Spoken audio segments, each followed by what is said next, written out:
Bendung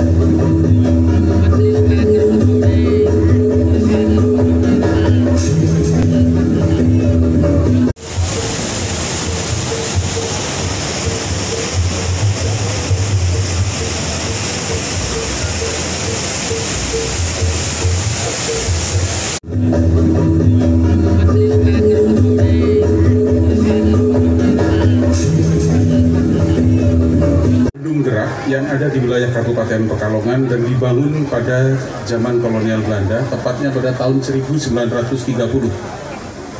Ini bendung yang merupakan kewenangan dari Balai Besar Bali dan mensuplesi kebutuhan air daerah irigasi Sragi. Nah, pinggir-pinggir mawon insya Allah, niki insya Allah Pak Wahyu ya, ikannya banyak ini ya.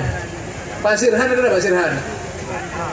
Ada tuh. Oleh Bapak Bupati Pekalongan yang akan diserahkan kepada Kepala Dinas PU dan Paru Kabupaten Pekalongan.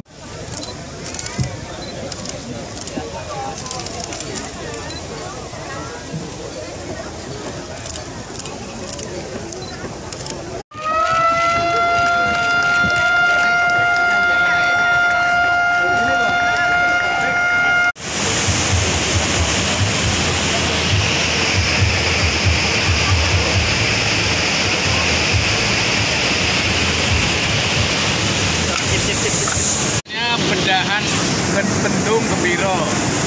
Bendung Gembiro adalah sebuah bendung gerak peninggalan zaman Belanda yang dibikin tahun 1830. Ini berfungsi untuk mengairi sawah seluas 500 hektar di 3 kecamatan, Bojong, Sragi, Kesesi. Kemudian fungsi utamanya juga untuk pengendalian banjir.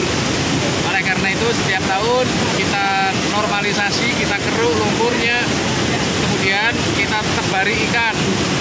Hampir 500-an ribu ikan yang kita tebar dan hasilnya 1 tahun sekali dipanen. Ini ada ribuan warga masyarakat Kabupaten Pekalongan yang siap memanen ikan, ya, ikan tawes, ikan gair, ikan nila, itu kita sebar. Sehingga bisa disaksikan di belakang, di depan, puluhan ribu warga Kabupaten Pekalongan nanti akan rame-rame mencari ikan di sungai yang sudah kita keringkan.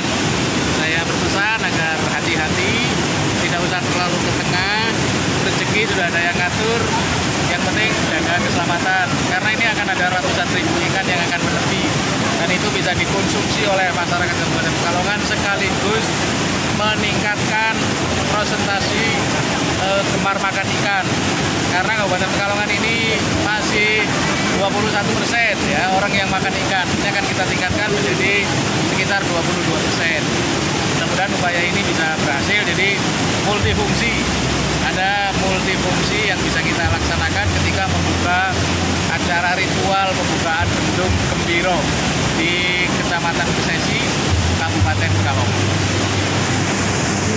Dan Bendung Gembiro ini secara teknis adalah jadwal yang dilakukan setahun sekali untuk melakukan kurasan, pembersihan sedimen, pembersihan lumpur dan tanaman-tanaman gulma seperti tadi kita lihat. Di samping itu juga sebagai operasi pemeliharaan pintu. Jadi kalau pintu ini kan harus bisa gerak. Nah ini setahun sekali kita lakukan. Itu fungsi secara teknis dari bukaan bendung yang dilaksanakan per 1 November setiap tahunnya. Yang berbeda dari tahun-tahun sebelumnya apa Pak? Untuk tahun ini kelihatannya agak lebih cepat prosesnya karena posisi 3 pintu ini semua bisa berdiri dengan baik dan kita coba pada kecepatan maksimal. Bukaan tengah sudah ada 2 meter, satu kiri kanannya 175 dan dalam waktu tadi tidak sampai 1 jam ya, sekitar 35-40 menit sudah air sudah terbuka penuh. Kalau yang tahun lalu sekitar 70 menit. Kalau air ini sendiri mengairi berapa wilayah sih Pak? Jadi kalau sungai terus ya, yang dipakai ini namanya saluran primer. Ini mengaliri 2 wilayah kecamatan sekitar 1.200 hektar sawah di Kecamatan Kesesi dan di Kecamatan Sragi. Terkait sedimentasi sendiri Pak, ini setiap tahun itu berapa ketinggiannya gitu? Ini mungkin kalau secara pasti kami tidak bisa menghitung datanya, tapi demikian memang sedimentasi ini kan terjadi sejak dari hulu sungai sana. Ketika hujan dia bawa tanah, nah ini yang memang harus dibersihkan setiap tahun sekali. Kalau jumlahnya agak sulit ya kita hitung ya, karena tersebar. Ini kan tidak hanya sedimen yang ada di sini, itu sudah dari hulu sana. Dengan pembukaan air maka dia akan mulai ke bawah dan terakumulasi nanti sampai ke bawah. Berarti ini salah satu cara buat ngilangin sedimen juga ya, Pak? Iya, ini justru sebenarnya inilah cara untuk mengurangi sedimen di samping dikeruk.